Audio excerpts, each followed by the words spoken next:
I didn't cry when I went into labor.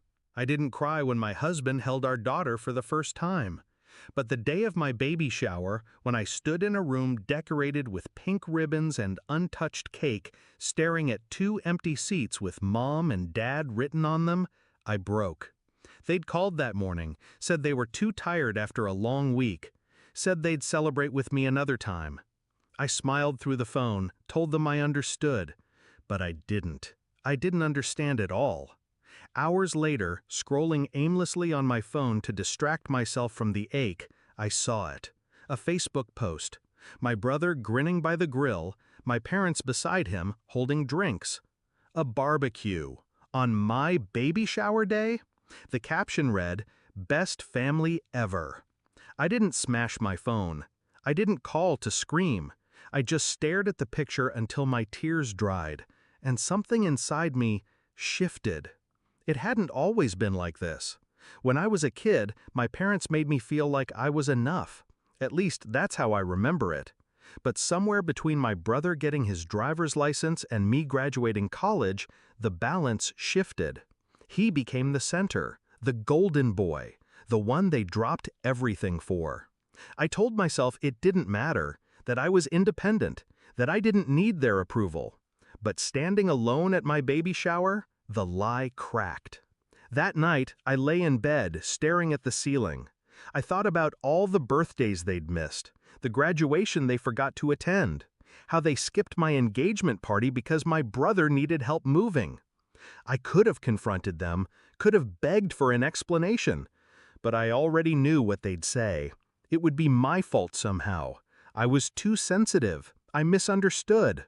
No. This time, I wouldn't ask for an apology.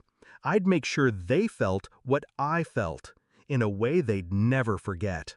The plan started with silence. No calls, no texts, no baby pictures.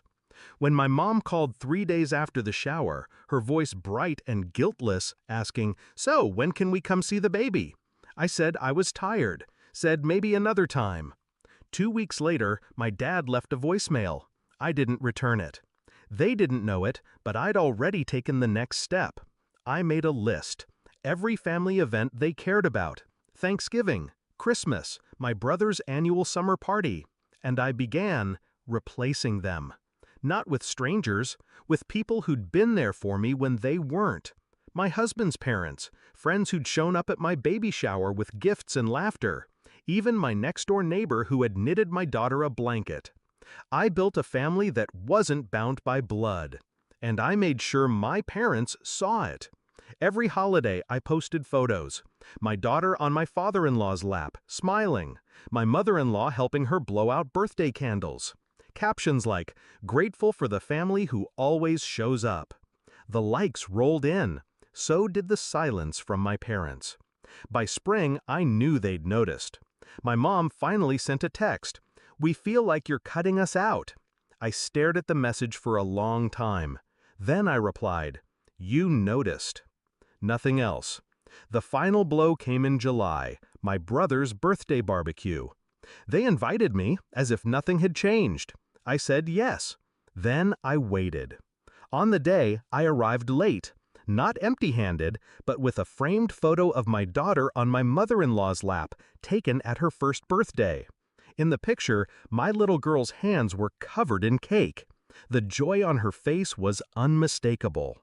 I walked up to my parents, handed them the frame, and said, "She calls her Nana." The look on my mother's face, a flicker of confusion, then hurt, was everything I'd been waiting for. We didn't speak much that day. They avoided me, laughed too loudly at my brother's jokes, pretended they didn't care. But I saw it in their eyes, the crack in their certainty, and that was enough. It's been a year now. They still send cards on birthdays. They still try to arrange visits. But I keep my boundaries sharp, my distance intact. They think I'm punishing them. Maybe I am. But the truth, I just stopped letting them hold a place in my life they didn't earn. When my daughter asks about them one day, I'll tell her the truth. Not with anger, just with facts. That sometimes the people who are supposed to love you the most don't show up. And when they don't, You build something stronger without them. And when I saw those barbecue photos that day, I didn't know it yet, but that was the last time I would ever wait for them to choose me. They never did. So I chose myself.